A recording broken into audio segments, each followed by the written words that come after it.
আসসালামু আলাইকুম। সবাই কেমন আছেন? আলহামদুলিল্লাহ, আমি ভালো আছি। তো এই যে বেগুন ও হলুদ লবণ মাখিয়ে নিয়েছি মাছে হলুদ লবণ। আজকে একটা ছোট্ট রেসিপি নিয়ে আপনাদের সামনে চলে আসলাম। তো এই যে কড়াইতে তেল গরম করে মাছগুলা ভাজতে দিয়ে দিলাম। এই যে আমার মাছগুলা সুন্দর ভাজা হয়ে গেছে, করকরা মুড়মুড়া করে মাছগুলো ভেজেছি। এখানে এই যে আবার বেগুন ভাজতে শুরু করে দিলাম। তো এই যে দেখেন, আমার বেগুন ভাজা মাছ ভাজা শেষ। এখন কড়াইতে হলুদ লবণ দিয়ে পেঁয়াজ আর মরিচ হাতে মাখিয়ে সুন্দর বেরেস্তা শুরু করেছি। বেরেস্তা না, এটা দো পেঁয়াজু বলা চলে। এই যে আমার দো পেঁয়াজুটা ভাজা হয়ে গেছে।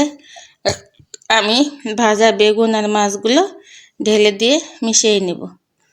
তো এই যে আমার রান্নাটা এখন শেষ হবে। আমি এটা শুধু পেঁয়াজ মরিচটা মাখিয়ে নিই। এই যে আমার পেঁয়াজ মরিচ মাখিয়ে মিশিয়ে বেগুন আর মাছ ভাজা হয়ে গেছে। আজ ভিডিওটা এই পর্যন্ত। আল্লাহ হাফেজ।